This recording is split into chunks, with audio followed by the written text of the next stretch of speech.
tous les yeux sont tournés vers l'industrie de la pêche parce que la situation dans une usine de transformation de crabe des neiges en Gaspésie préoccupe au plus haut point les gens de chez nous. Et on retrouve pour en parler Nicolas Stenbach. Nicolas, ça s'est passé à l'usine de transformation Gagnon et Fils. Ça, c'est en Gaspésie. Il y a eu des cas de la COVID-19 là-bas.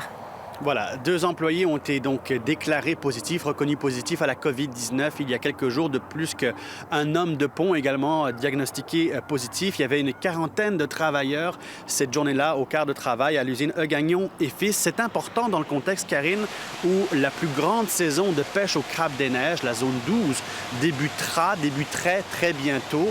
Et ça soulève toute une série de questions quant à la capacité des usines de transformation à assurer un milieu de travail sécuritaire à leurs employés, d'assurer finalement un 2 mètres de distanciation sociale, entre autres, et des équipements pour les protéger. Gagnon et Fils nous a indiqué qu'ils étaient prêts par ailleurs, mais que ça n'a pas empêché la pandémie de se répandre donc du côté de leurs employés à leur usine.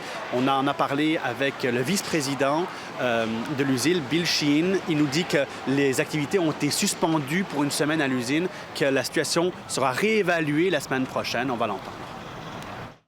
C'est vraiment inquiétant. Puis les gens là, dans le coin, en tout cas, du moins dans la communauté ici, sont vraiment, vraiment inquiets. Qu'est-ce qui va se passer? Je n'irai pas là au point jusqu'à dire annuler la saison de pêche. Les usines sont quand même, en tout cas, chez nous, on avait déjà un paquet de mesures là, déjà mises en place. Là. On avait déjà les séparateurs où les stations, où les postes de travail sont situés un côté de l'autre. On avait déjà des séparateurs en plexiglas.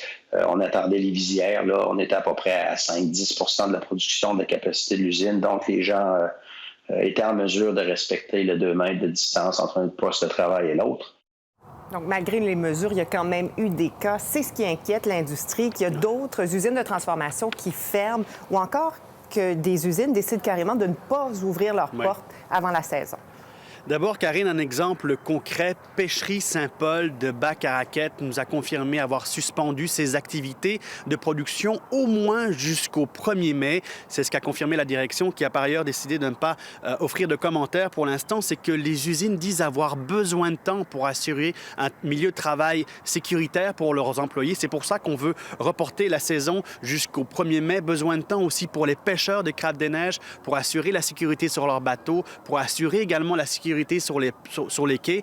Donc, on a besoin de temps. C'est ce qu'on demande, en tout cas, au gouvernement fédéral, de reporter la saison de crabe des neiges au 1er mai.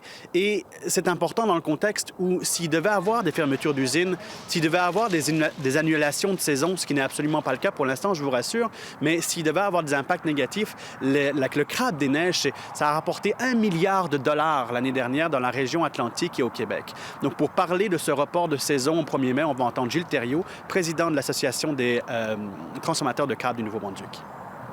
On fait tout à notre pouvoir pour s'assurer que nos employés soient protégés. C'est pourquoi on demande un délai dans le début de la saison parce qu'il faut prendre le temps de faire bien les choses. Il faut s'assurer que nos mesures ne sont pas mises en place à la presse, que chaque usine est très bien préparée pour recevoir ses employés. Et Nicolas, il y a les transformateurs aussi qui demandent de l'aide du gouvernement. Oui, pour éponger les pertes, parce que des pertes, Karine, il y en aura de toute façon, peu importe le scénario, ralentissement des activités. On le sait, le principal client pour le crabe des neiges, ce sont les Américains et c'est les États-Unis qui sont le plus touchés par la COVID-19. Pour l'instant, il n'y en a pas de marché, donc pour l'ouverture des marchés, ça va prendre du temps et pour aussi permettre autant aux usines de préparer de façon sécuritaire. Alors, on demande de l'aide du côté fédéral, mais on demande aussi un plan d'urgence du côté provincial. On va entendre là-dessus le Premier ministre du Nouveau-Brunswick, Glenn Higgs. Yes, I think that's possible. I think that right now we're working with the federal government because DFO have to make the decision whether they will allow the fishing season to continue or not. And we're working with them to see what that looks like.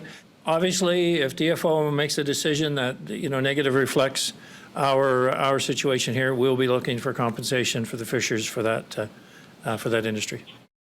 Alors, le premier ministre du Nouveau-Brunswick parlait donc de la réponse de Pêche Océan. On a eu la réponse il y a quelques minutes, Karine. Pêche Océan n'a toujours pas donc pris sa décision. On dit toujours consulter les membres de l'industrie, à savoir si on allait donc reporter cette saison de pêche au crabe des neiges. Le 1er mai, la décision n'a donc pas encore été prise. Une décision toujours attendue comme ça. Merci beaucoup, Nicolas.